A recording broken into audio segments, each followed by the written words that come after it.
Welcome to Doctor Warrick's podcast channel.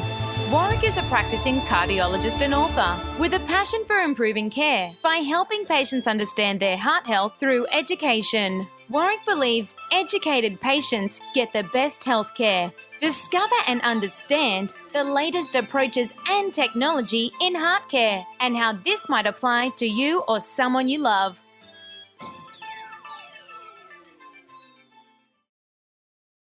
Hi, I'm Doctor Warrick Bishop, and usually I like to welcome you to my consulting room. Today, however, I had an early minute and I've decided to come home and share today's topic with you from home. So on this occasion, instead of welcome to my office, welcome to my home. Today I'm going to talk about the circulation. What is the circulation and how do we understand it?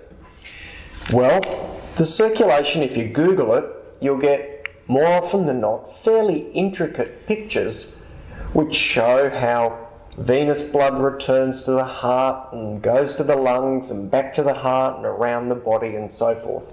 Sometimes the pictures look a little bit confusing, and today what I'd like to do is try and simplify it as best as possible. The better you understand the circulation, the better you can understand what's going on if things go wrong within the circulation.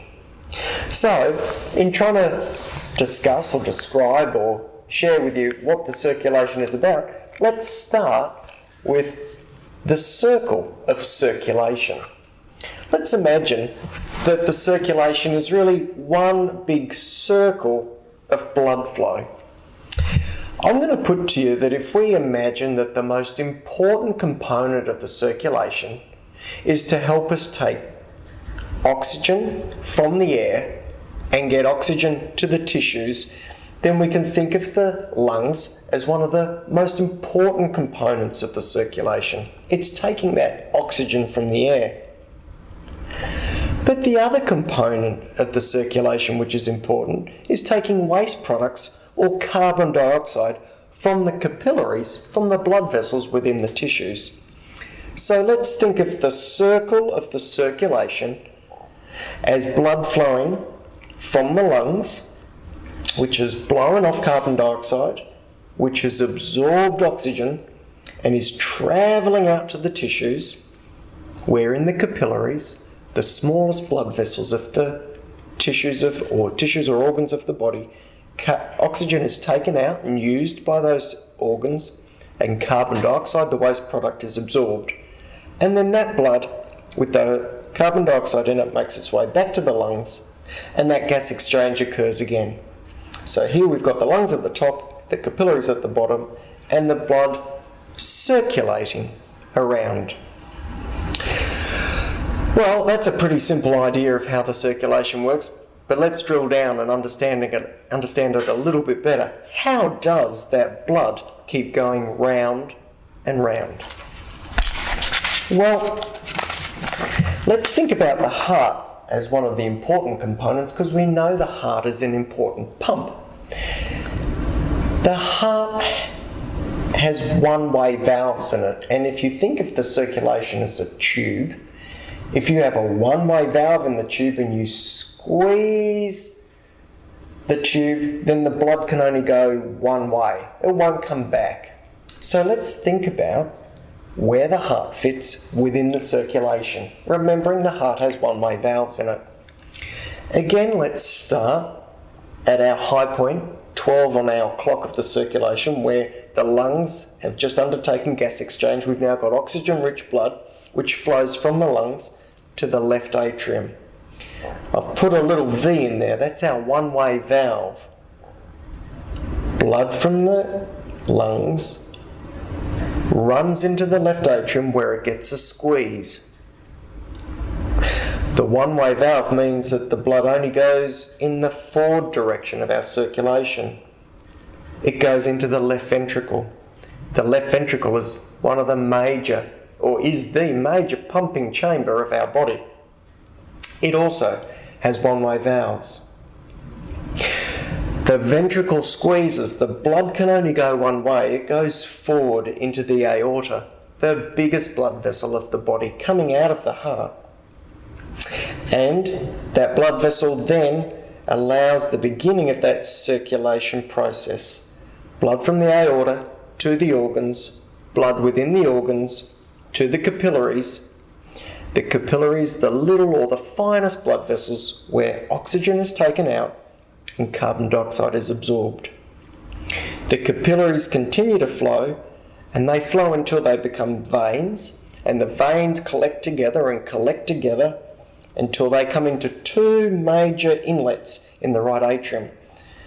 The superior vena cava, which is the inlet into the right atrium, which is above the heart, and the inferior vena cava, which is the inlet into the right atrium, which is below the heart.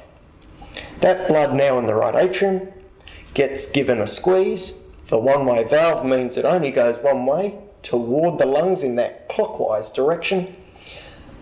The right atrial blood goes into the right ventricle blood gets squeezed into the lungs, the gas exchange occurs.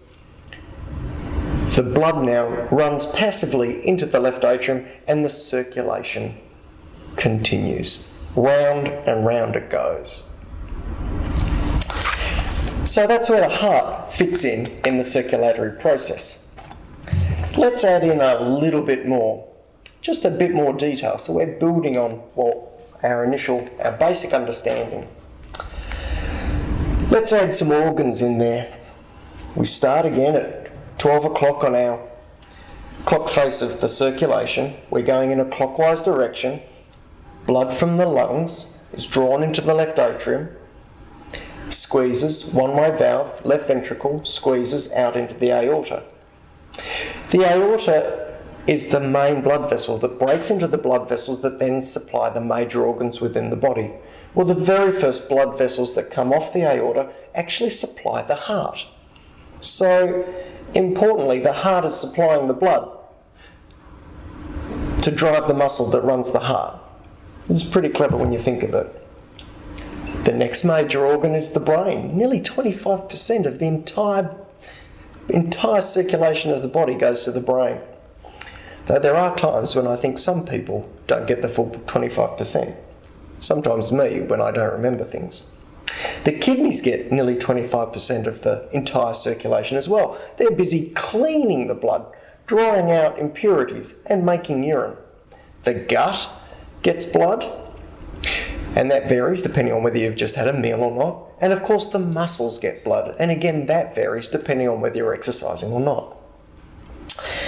These organs then break down or take the blood and take it through smaller and smaller arteries until these arteries get so small they're the fine, very small blood vessels called capillaries, which are so thin and so small that they can allow exchange of oxygen and carbon dioxide through their membranes.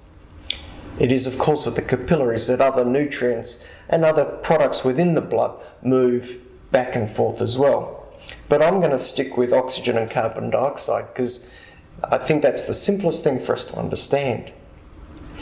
The capillaries then start to come together and they form veins. There are multiple veins, and the veins come together within the organs, and then the organs have veins that all come together and join, as you might imagine, coming together and unifying until all the veins have come together to a large vein below the heart that comes into the right atrium called the inferior vena cava. All the veins come together into a large vein called the superior vena cava that's draining from above the heart. Once the blood's in the right atrium, gets a squeeze, goes forward, one-way valve into the right ventricle, one-way valve into the lungs, gas exchange occurs. And again, you can see the organs, the tissues, the venous return.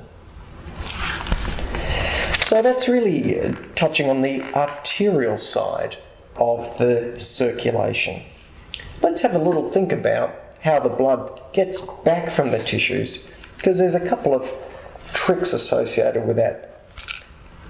So here we go. Again, our circulation heading in a clockwise direction, gas exchange occurs, blood moving through one-way valves through the heart. blood to the organs. We know it goes to different organs, and then through the capillaries. The capillaries then come together, coalescing and forming veins within those organs. The organ veins then drain and come together until we get large veins that filter back to the heart. I've got some little arrows in here, and they're marking where the muscles sit, because some of the return of the blood through the veins to the heart in some of the vessels is through, again, one-way valves, such that external compression on the veins, whether it be one of the large veins of the legs or the veins through the lower part of the leg, these veins get massaged, if you like, by external forces, and because of the one-way valves, the blood flows in one direction. So the veins, as well as the heart, have valves in them to make sure that the blood flow continues in that same direction, that clockwise direction that we've drawn out. As the blood approaches the thorax, it's also important to understand that the thorax, or the chest cavity, helps in that venous return.